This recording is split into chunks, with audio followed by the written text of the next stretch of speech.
अस्सलाम वालेकुम। मैं हूं ज़ीशान उस्मानी और आप लोग मेरा ब्लॉकचेन का कोर्स ले रहे हैं। पिछली लेक्चर्स के अंदर हमने ये देखा कि ब्लॉकचेन क्या है, हैश ट्री किस तरह काम करता है, मार्केट ट्री क्या होता है, हैश हम किस तरीके से कैलकुलेट करते हैं। इसी बात को आज के लेक्चर में आगे बढ़ाते हैं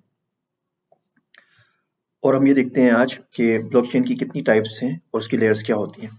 जैसे कि हम पहले पढ़ चुके हैं कि blockchain is a peer to peer decentralised distributed ledger that permanently and chronologically record and guarantees an immutable, unalterable, trustworthy transaction of money or any value assets in a trustless environment through consensus protocol secured by cryptography and economically incentivized participation. अब हम blockchain की types देख लेते हैं कि blockchain की तीन types mainly होती हैं।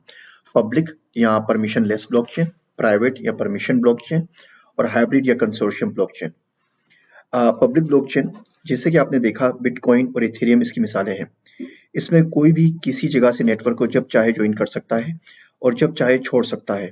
नोड्स को ईमानदार रखने के लिए उन्हें काम पर मुआवजा दिया जाता है, नए कॉइन्स और ट्रांजैक्शन फीस की सूरत में, और रियाजी के पेचीदा फंक्शंस उसे हैकिंग प्रूफ बनाते हैं। प्राइवेट ब्लॉकचेन किसी कंपनी का अंदरूनी पब्लिक लेजर जिसे सिर्फ वही ज्वाइन कर सकते हैं जिन्हें कंपनी इजाजत दे। यहाँ क्योंकि लोगों का आपस में एतमाद कायम होता है और बेईमानी की सूरत में कानूनी कार्रवाई हो सकती है और यूं नोड्स की असल शनाख्त मालूम होती है कि कौन इसे चला रहा है, तो यहाँ माइनिंग का अमल इतना मुश्किल नहीं होता। नतीजतन उसकी रफ्तार और काम करने की सलाहियत पब्लिक ब्लॉकचेन से हजारों गुना ज्यादा होती है। मिसाल के तौर पर बिटकॉइन चेन हर 7 सेकंड में एक ट्रांजैक्शन कर पाता है और एक ब्लॉक 10 मिनट में बनता है। इथेरियम में एक ब्लॉक हर 15 सेकंड में बनता है, मगर पेपल और क्रेडिट कार्ड कंपनियां लाखों ट्रांजैक्शंस फी सेकंड में करती हैं। इन सलाहियतों के लिए क्रिप्टो करेंसी में लाइटनिंग नेटवर्क्स मुतारिफ करवाए जा रहे हैं। कंसोर्शियम ब्लॉकचेन या जिसे हम हाइब्रिड ब्लॉकचेन कहते हैं, कंपनी या पार्टनर्स के मजमूए के दरमियान ब्लॉकचेन जिसमें सिर्फ मेंबर ज्वाइन कर सकें या कंसेंसस की बजाय मेंबरशिप के उसूल तय किए जाते हैं।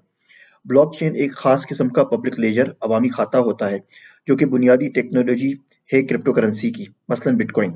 ये एक ऐसा डेटा स्ट्रक्चर है जिसमें ट्रांजैक्शंस ब्लॉक्स की सूरत में एक जंजीर की कड़ी की तरह एक दूसरी से जुड़ी होती हैं, रियाजी के हैश फंक्शन की मदद से।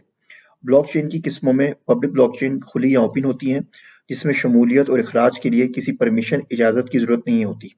जो चाहे जब चाहे इसे ज्वाइन कर सकता है और इससे बाहर निकल सकता है।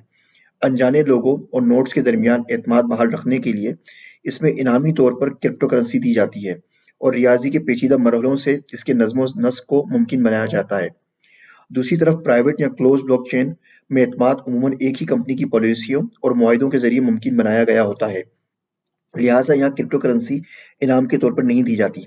बाकी तमाम मराहिल कंसेंसस, इत्तेफाक राय और वोटिंग वगैरह कमोबेश यकसा ही होते हैं। ये हमारा छोटा सा इंट्रोडक्शन था कि ब्लॉकचेन की कितनी टाइप्स हैं। हमने पढ़ा 3 टाइप्स है और इन तीनों टाइप्स का मतलब क्या है। आगे के लेक्चर के अंदर, नेक्स्ट लेक्चर के अंदर हम ब्लॉकचेन लेयर्स के ऊपर बात करेंगे। आप सबका शुक्रिया।